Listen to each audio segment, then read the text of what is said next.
একত্রিত থাকাটা এখন আমাদের অস্তিত্বের স্বার্থে প্রয়োজন। পরম শ্রদ্ধায়, কৃতজ্ঞতায় এবং মমতায় স্মরণ করছি আমাদের জাতির সূর্য সন্তানদের।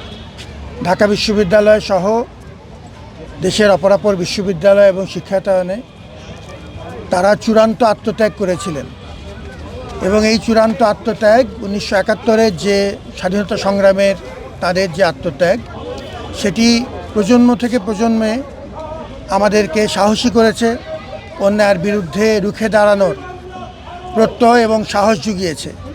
তারই ধারাবাহিকতায় আমরা 1990 দেখেছি, 2024 দেখেছি। আজকে জাতি একটি কঠিন সময় অতিক্রম করছে এবং জাতীয় ঐক্য ধরে রাখা এখন আমাদের জন্য একান্ত প্রয়োজন। আমাদের জাতীয় পরিচায়ক এই বড় বড় ঘটনাগুলো শুরু হবে 1952 থেকে, 1968, 1969, আমাদের মহান স্বাধীনতা যুদ্ধ, 1971, 1990, 2024। এই জাতীয় পরিচায়ক মাইল ফলকগুলো আমাদেরকে যুগে যুগে একত্রিত করেছে, ঐক্যবদ্ধ করেছে।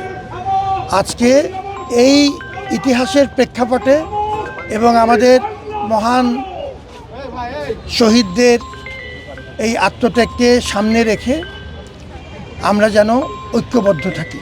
একটা কঠিন পরিস্থিতি আমরা মোকাবেলা করছি। ঘরে এবং বাইরে বহুমুখী ষড়যন্ত্র, শত্রুতা আছে।